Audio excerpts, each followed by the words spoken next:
dizem que com a morte termina tudo, que o homem espera somente um caixão.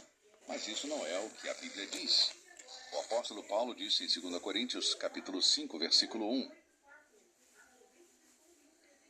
Porque sabemos que se a nossa casa terrestre, este tabernáculo, se desfizer, temos de Deus um edifício, uma casa não feita por mãos, eterna nos céus. Na antiguidade, os homens acreditavam na imortalidade? Bom, quando pesquisei sobre o que se pensava sobre a morte no passado, pude ver uma certeza consciente quanto à imortalidade. Antes da morte, a alma de homens civilizados, assim como dos não civilizados, expressavam a esperança da vida além túmulo. O Egito, o país da ciência e da arte, tinha uma crença forte e uma sensação de segurança sobre a imortalidade. Os egípcios foram os primeiros a ensinar a doutrina da imortalidade. O caixão era chamado de o cofre dos que vivem. A arte egípcia de embalsamamento surgiu a partir de uma crença na imortalidade. Sua concepção da vida após a morte foi a origem da construção das pirâmides, uma das maravilhas do mundo.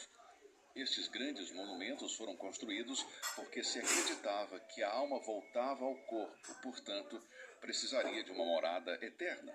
Assim, vemos que as pirâmides e múmias egípcias mostram a antiga crença na imortalidade. Os pagãos na África acreditam na vida após a morte.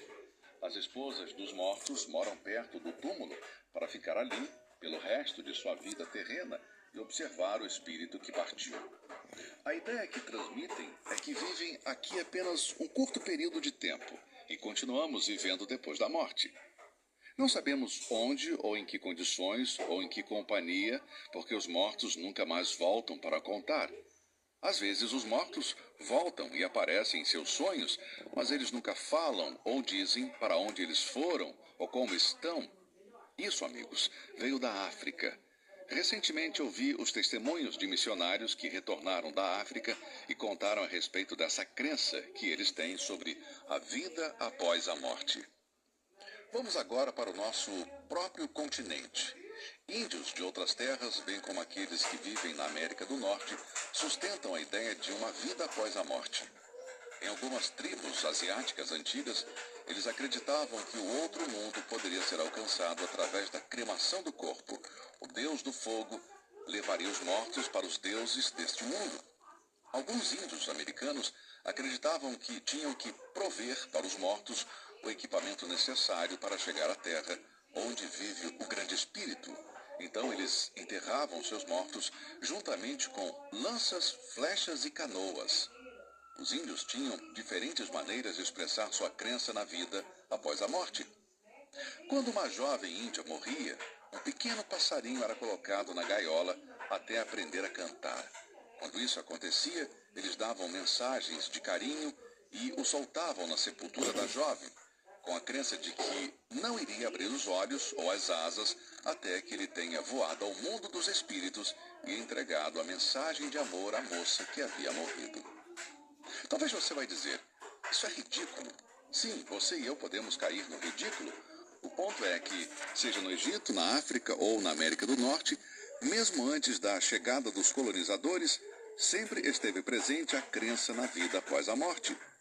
Durante 6 milênios de história humana, o homem tem considerado a imortalidade como realidade. Era uma crença universal, o mais indestrutível dos instintos e a mais difundida de todas as intuições. Sem dúvida, podemos afirmar que a crença na vida após a morte originou em uma revelação dada a Adão e Eva por Deus, o seu Criador. A esperança de imortalidade foi plantada aqui por Deus, que não tem começo nem fim. O que a Bíblia ensina? Ao estudarmos sobre a imortalidade nas Sagradas Escrituras, é importante ter em mente alguns fatos importantes que são básicos e necessários para uma compreensão clara deste assunto. Em nenhum lugar na Bíblia, repito, nenhum lugar na Bíblia, encontramos a expressão imortalidade da alma.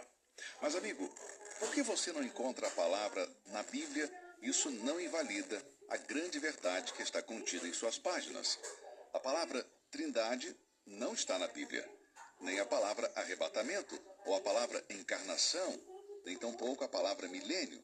Mas todos esses termos implicam grandes verdades bíblicas e muitas vezes doutrinas básicas essenciais da nossa fé cristã. E o fato de você não encontrar as palavras imortalidade da alma na Bíblia não significa que você deve deixar de lado esta importante questão. A imortalidade da alma é real, mas não está presente na linguagem bíblica. A palavra de Deus indica a existência eterna de cada alma. Mesmo se você não é salvo, devo lembrá-lo que sua alma vai viver através dos séculos por toda a eternidade. A alma de todo homem é imortal e nunca poderá ser eliminada. Em Mateus 10:28, Jesus disse: "E não temais os que matam o corpo e não podem matar a alma.